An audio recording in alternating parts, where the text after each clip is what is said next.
Amigos Vintage, continuamos con nuestro calentamiento premundial repasando el papel de la selección española en la historia de los campeonatos del mundo. En este vídeo viajaremos hasta 1966 para recordar el Mundial de Inglaterra, luego cruzaremos el charco para llegar hasta Argentina 78. Sí, habéis hecho bien la cuenta, estuvimos 2 mundiales seguidos sin aparecer. Y llegaremos hasta 1982, el Mundial Español, un torneo que marcó un antes y un después en la organización de la Copa del Mundo por muchos motivos que vamos a conocer a continuación. En grandes torneos, la roja en los mundiales, volumen 2.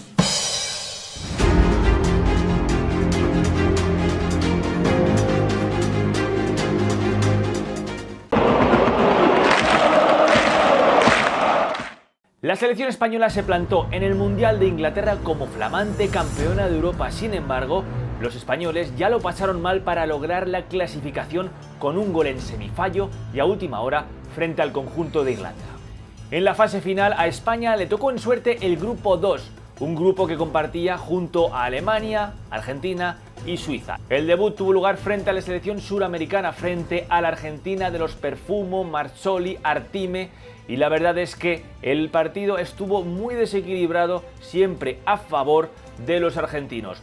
Tras aguantar en la primera parte el 0-0, en el segundo tiempo el vendaval argentino se desató y Artime en el minuto 66 adelantaba a su equipo. No obstante, la furia roja se hizo notar y Pirri, tirando de pundonor y empuje, nunca mejor dicho, empató el choque a falta de 15 minutos para el final. Pero los españoles no pudieron aguantar la presión argentina y a falta de 10 minutos para el final, Artime ajusticiaba de nuevo a Iribar. Una vez más, España perdía en su debut. Amigos Vintage, como bien sabéis, en una Copa del Mundo, si fallas en el primer partido ya no tienes margen de error si es que quieres pasar de la fase de grupos. El segundo partido de la selección española fue contra, a priori, el rival más débil, la cenicienta del grupo, Suiza. Sin embargo, en los mundiales no hay nada sencillo y los suizos comenzaron adelantándose en el marcador en la primera mitad con un gol de Quentin. Saltaba la sorpresa. Afortunadamente, en el segundo tiempo, Sanchís y Amancio dieron la vuelta al marcador cuando ya se presagiaba una demasiado temprana eliminación. En el tercer partido del grupo, España se enfrentaba a un hueso duro, la Alemania de Franz Beckenbauer, y de nuevo no podía fallar si es que quería seguir vivo en el Mundial. Fusté, de certero disparo, lograba adelantar a los hispanos en la primera mitad, en el minuto 22. Sin embargo, antes de llegar al descanso, Emmerich igualaba la balanza. Y una vez más, el destino era excesivamente cruel con los intereses de la selección española en un mundial. A falta de tan solo 5 minutos para el final del partido, Seller anotaba para el conjunto germano, mandando al traste todas las ilusiones de los aficionados y de los jugadores españoles. Tal y como sucediera en 1962, España se volvía a casa sin pasar de la primera ronda. La selección española no volvería a una fase final del Mundial hasta 1978, en el Campeonato del Mundo disputado en Argentina, y allí la selección española comenzó a perder el torneo en la preparación, una preparación excesivamente larga en el mítico rancho de La Martona, un lugar frío, inhóspito y totalmente desolador a las afueras de Buenos Aires. Por no había ni calefacción. Los jugadores dormían en chándal. Hay que recordar que por aquel entonces, en aquel momento, en Argentina era invierno. Algo que contrastaba notablemente con la concentración de otros equipos, como pudiera ser, por ejemplo, el de Holanda, que se alojaba en el Club Hindú con sus familias, con sus mujeres y con sus hijos. Nada que ver con la concentración de la selección española.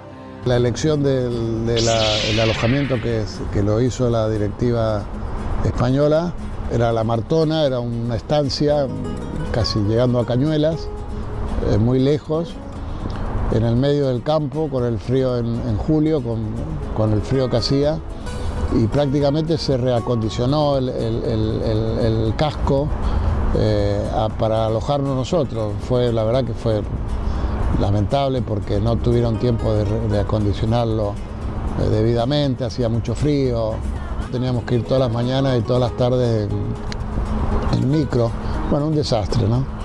En palabras de Rubén Cano, voy a leer textualmente: cuando fuimos a comer el primer día, descubrimos que el pibe que colocaron de pinche no sabía cocinar. Solo hacía asados y espagueti. El menú era asado y espagueti por la mañana, asado y espagueti por la tarde y asado y espagueti por la noche. El menú solo variaba cuando recibíamos las visitas de nuestros familiares que venían a la Martona a visitarnos. Les pedíamos que trajeran comida, les pedíamos pescado y fruta para luego repartirlo en las habitaciones.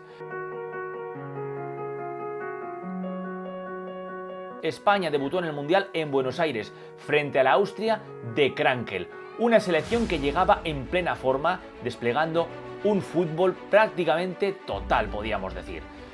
Los centroeuropeos comenzaron adelantándose con gol de Schanner, y aunque Dani logró neutralizar el tanto austriaco, Krankel en el segundo tiempo mandó al traste todas las aspiraciones españolas. Krankel, ¿quién si no? Una vez más, España comenzaba un mundial perdiendo.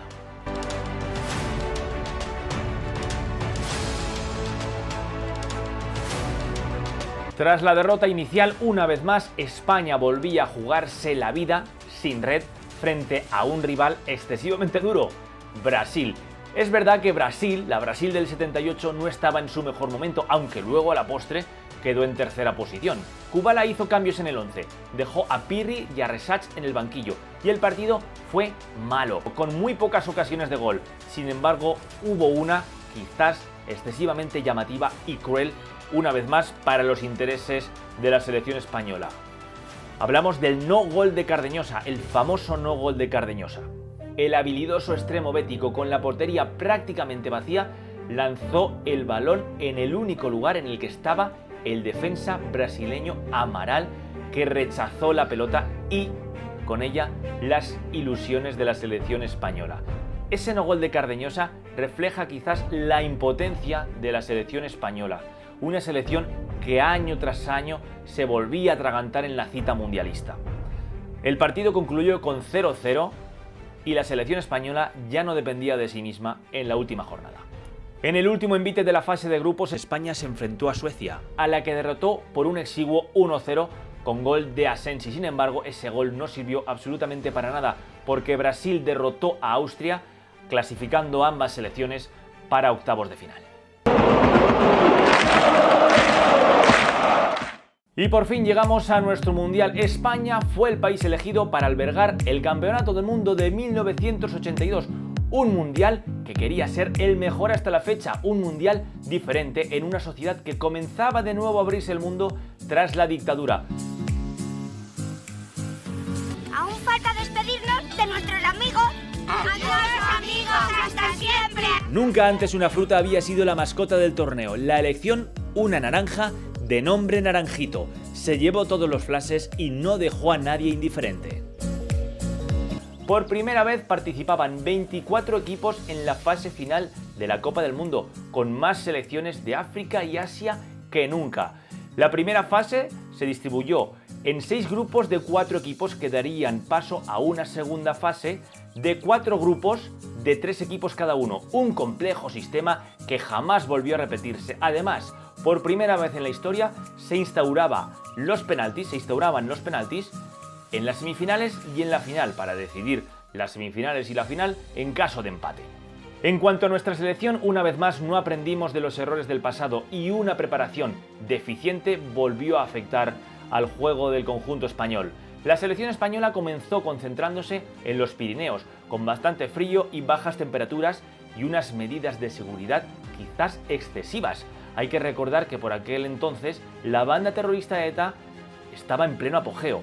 El correr por la montaña con nieve y llevar detrás unos señores con chándal, con una mochila, sabiendo que ahí llevaban pistolas para protegerte, desde luego que te daba al principio temor y te daba risa también, ¿no? No podíamos salir a ningún sitio, luego también había una psicosis de secuestros y de cosas que no sé qué. Estábamos rodeados, incluso los tejados estaban con los fusiles allí, ¿eh? A la hora de competir, la selección se desplazaría a Valencia. Amigos vintage, os podéis imaginar el contraste de clima y temperatura de los Pirineos a la Comunidad Valenciana. Allá arriba, en La Molina, en la sierra para coger fuerza. Después nos metieron para abajo con la calor en Valencia y yo creo que perdimos la fuerza ahí. El cambio de clima no nos vino bien. Además, durante las semanas y los meses previos los jugadores soportaron una presión mediática sin precedentes, con excesivas campañas de publicidad. Había tantos compromisos publicitarios que los jugadores se tenían que turnar para las sesiones de vídeo y fotografías del Corte Inglés, Adidas, Coca-Cola. En definitiva, había exceso de todo menos de fútbol, y esos excesos se pagaron en el terreno de juego. Y eso que el grupo invitaba al optimismo. Los rivales en esta primera fase iban a ser Irlanda del Norte, Honduras y Yugoslavia. España debutaba en Valencia frente a la selección hondureña, y a las primeras de cambio, batacazo. El hondureño Zelaya adelantaba al conjunto centroamericano en el minuto 7. España tuvo que esperar al segundo tiempo hasta el minuto 65 para que López Ufarte empatara la contienda de penalti. España quiso quitarse los nervios del debut frente a Yugoslavia, pero ni por esas. Nada más comenzar el encuentro, en el minuto 10 Gudel adelantaba al conjunto balcánico. Afortunadamente, 4 minutos después, tan solo 4, el árbitro señalaba como penalti una clara falta sobre Perico Alonso. Lo que ocurre, amigos vintage, es que aquella falta había sido fuera del área y el árbitro la metió dentro señalando la pena máxima. Podíamos explicarlo como la típica ayuda arbitral al conjunto anfitrión. El lanzamiento del penalti corrió a cargo de López Ufarte. Lo falló y el árbitro afortunadamente mandó repetir el lanzamiento. En segunda instancia se encargó Juanito, que esta vez sí marcó el tanto. Afortunadamente para los intereses de la selección española, en la segunda mitad Saura anotaba el 2-1 dando una vida extra a nuestra selección. Incomprensiblemente, Irlanda derrotó en el último encuentro de la primera fase a la selección española por 1-0 con gol de Armstrong. Estábamos con los jugadores de Irlanda del Norte que jugaban el último partido, ya se iban, les daba igual, pero hartos de cerveza, tomando el sol, nadando en la piscina. Y bueno, ya por la tarde recogemos, nos vamos al campo y que luego nos ganaran con esa jugada. Aquella derrota mandaba a España con los cocos. Compartiría grupo en la segunda fase con Alemania e Inglaterra. Ante los germanos solo valía la victoria después de que alemanes e ingleses hubieran empatado en su primer partido de la segunda ronda. Este quizás, amigos vintage, fue el mejor partido de la selección española en todo el torneo, pero Alemania es mucha Alemania. Y en la segunda parte, Littbarski y Fischer pusieron por delante al conjunto teutón. A falta de 8 minutos, Jesús Zamora redujo distancias, pero fue demasiado tarde. El último partido frente a Inglaterra fue un trámite que acabó con el 0-0 inicial. Aquel resultado permitió que Alemania se clasificara para las semifinales. España cerraba su participación con una triste victoria en 5 partidos. Sin duda alguna, una de las peores actuaciones de un equipo anfitrión en la historia de la Copa del Mundo, a pesar de que fue eliminada en la segunda fase. Eran otros tiempos. Espero que hayáis disfrutado viendo este vídeo tanto como yo haciéndolo. Estad atentos porque en breve vamos con el siguiente capítulo. Llegaremos hasta 1990. Suscribiros al canal para no perderos absolutamente nada. Nos vemos en la próxima. Arrivederci.